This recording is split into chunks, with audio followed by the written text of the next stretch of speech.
नमस्कार दोस्तों, स्वागत है आप सभी का इस अद्भुत कहानियों की दुनिया में, जहां हर कहानी के पीछे छिपा है एक अनमोल संदेश और मनोरंजन का खजाना। मैं हूं कहानी किंग और आज हम एक नई रोमांचक यात्रा पर निकलने वाले हैं। तैयार हो जाइए, क्योंकि आज की कहानी आपको भावनाओं के अलग अलग रंगों से भर देगी। तो चलिए बिना देर किए शुरू करते हैं हमारी आज की कहानी। आज की कहानी है सबसे बड़ा भक्त कौन। एक बार फिर देवर्षि नारद के मन में यह अभिमान पैदा हो गया कि वे ही भगवान विष्णु के सबसे बड़े भक्त हैं। वे सोचने लगे, मैं रात दिन भगवान विष्णु का गुणगान करता हूँ, फिर इस संसार में मुझसे बड़ा भक्त और कौन हो सकता है। किंतु पता नहीं श्रीहरि मुझे ऐसा समझते हैं या नहीं। यह विचार कर नारद भगवान विष्णु के पास क्षीर सागर में पहुँचे और उन्हें प्रणाम किया। विष्णु जी बोले, आओ नारद, कहो कैसे आना हुआ। नारद बोले, भगवान मैं आपसे एक बात पूछने आया हूँ। भगवान विष्णु बोले, मैं तुम्हारे मन की बात जानता हूँ नारद, फिर भी तुम्हारे मुंह से सुनना चाहता हूँ। नारद ने कहा, हे देव, मैं जीवन भर आपका गुणगान करता रहा हूँ, पल पल हर क्षण मुझे बस आपका ही ध्यान रहता है। आप मुझे यह बताइए कि क्या मुझसे भी बड़ा आपका कोई अन्य भक्त है संसार में। भगवान विष्णु समझ तो पहले ही गए थे कि नारद को अपनी भक्ति पर अभिमान पैदा हो गया है, किंतु अपने मन की बात छुपाकर वे बोले, नारद, इस प्रश्न के लिए तो तुम्हें मेरे साथ मृत्यु लोक चलना पड़ेगा। नारद बोले, ठीक है भगवान, मैं मृत्यु लोक चलने के लिए तैयार हूँ।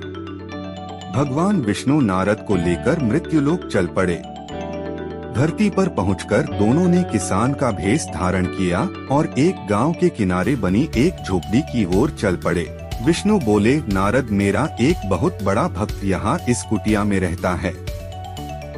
आश्चर्य है, क्या मुझसे बढ़कर भी किसी की भक्ति हो सकती है।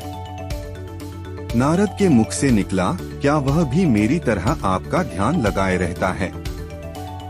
आओ स्वयं ही जान लोगे। विष्णु ने कहा और उस कुटिया की ओर बढ़ गए। किसान उस समय कुटिया के बाहर अपनी गाय को बांध रहा था। किसान उस समय कुटिया के बाहर अपनी गाय को बांध रहा था। उसके मुख से हरि हरि गोविंद का स्वर निकल रहा था। किसान भेषधारी विष्णु ने उसके निकट जाकर नारायण नारायण कहा तो किसान ने विनीत स्वर में पूछा, आप कहाँ से आए हैं भद्र, मेरे लिए कोई सेवा हो तो निसंकोच बताइए। किसान वेशधारी भगवान विष्णु ने कहा, हम नगर जा रहे हैं पर अंधेरा घिरने लगा है। वन में जंगली पशुओं का डर है, इसलिए रात भर आश्रय चाहते हैं। किसान ने प्रसन्न भाव से कहा, मेरी कुटिया में आपका स्वागत है भद्र, और जो रखा सूखा घर में है आपके लिए हाजिर है। भगवान ने मुझे आप लोगों की सेवा करने का अवसर दिया है, बड़ी कृपा हुई उनकी। बाहर दालान ने एक खटिया पर दोनों को बिठाकर किसान अंदर गया और अपनी पत्नी से कहा, देवी, दो अतिथि आए हैं। किसान की पत्नी उस समय अपने बच्चों को भोजन परोस रही थी।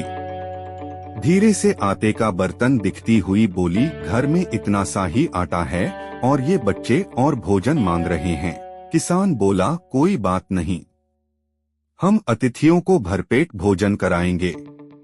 तुम बच्चों को आज कांजी बनाकर पिला देना। नारद और भगवान विष्णु ने उन दोनों का सारा वार्तालाप सुना, फिर भी परीक्षा के लिए भोजन की थाली पर बैठ गए। जब दोनों भरपेट भोजन कर चुके तो नारद सोचने लगे, यह सीधा साधा गृहस्थ भगवान का सबसे बड़ा भक्त कैसे हो सकता है। उधर श्रीहरि ने किसान से और भोजन लाने की फरमाइश कर दी। बोले, मेरा पेट अभी नहीं भरा, क्या और भोजन मिलेगा। किसान रसोई घर में गया और जाकर पत्नी से पूछा, कुछ और भोजन बचा है क्या। पत्नी बोली, बच्चों के लिए कांजी बनाई है, बस वही शेष है। विष्णु और नारद वह भी पी गए। किसान और उसके परिवार को भूखे ही सोना पड़ा। भूखे बच्चे माँ का आंचल थाम कह उठे, माँ नींद नहीं आ रही है, मुझे बड़े जोर की भूख लगी है। पिताजी ने उन अतिथियों को कांजी भी क्यों पिला दी? किसान ने बच्चे के सर पर हाथ फेरते हुए कहा, अतिथि को भोजन कराना स्वयं विष्णु भगवान को भोग लगाने के समान है बेटा। बाहर दालान में दोनों अतिथि अलग अलग बिस्तरों पर लेटे हुए थे। भगवान विष्णु ने कहा, तुमने सुना नारद, किसान और उसके परिवार को भोजन नहीं मिला, फिर भी वह मेरे गुण गाए रहे हैं। यह तो कुछ भी नहीं है। मैंने तो कई दिनों तक भूखे रहकर आपका स्मरण किया है। अगले दिन सुबह उन्होंने देखा किसान भगवान विष्णु की मूर्ति के सामने कह रहा था, गोविंद हरि हरि, तुम सदा मेरे मन में बसे रहो, बस मुझे कुछ और नहीं चाहिए। फिर दोनों अतिथियों से बोला, हरि की बड़ी कृपा है, वही जग का रखवाला है, प्रभु की दया से रात को कोई कष्ट तो नहीं हुआ। जब तक आपका जी चाहे तब तक आप दोनों यहाँ रहे, मैं खेत पर जा रहा हूँ। किसान भेषधारी श्री हरि बोले, हम भी तुम्हारे साथ चलेंगे यदि तुम्हें कोई आपत्ति न हो तो। नारद और विष्णु भगवान किसान के साथ उसके खेत पर गए। किसान बोला, यही है अपना खेत, अब मैं अपना काम करूँगा। गोविंद हरि हरि। नारद बोले, तुम तो सत्पुरुष हो, भगवान के बड़े भक्त हो, हर घड़ी उनका नाम लेते रहते हो। किसान बोला, अरे कहाँ, काम से जब भी थोड़ा बहुत समय मिलता है तभी उनका नाम लेता हूँ। नारद ने पूछा, कब कब मिलता है समय? किसान बोला, सुबह उठता हूँ तब, रात को सोता हूँ तब, और दिन में जब भी काम से समय मिल जाए। ओह समझा, नारद के मुख से निकला। दोनों जब किसान से विदा लेकर चले तो नारद ने व्यंग्यात्मक स्वर में कहा, आपने सुना भगवान, वह सुबह शाम 2 बार ही आपका स्मरण करता है, जबकि मैं हर समय ध्यान करता हूँ। फिर भी आप उसे महान भक्त बताते हैं। नारद की बात सुनकर श्रीहरि चुप रहे, किंतु मन ही मन उन्होंने कहा, कारण भी जान जाओगे नारद। विष्णु ने एक कलश को तेल से लबालब भरकर नारद को दे दिया और बोले, नारद इसे अपने सिर पर रखकर बिना हाथ लगाए सामने वाली पहाड़ी तक ले चलो। ध्यान रहे इस कलश में रखे तेल की एक बूंद भी जमीन पर गिरने न पाए। नारद बोले, यह कार्य सहज तो नहीं है। यह कहकर नारद ने कलश सिर पर रख लिया और पहाड़ी की ओर चल दिए। नारद पहाड़ी तक गए और लौट आए।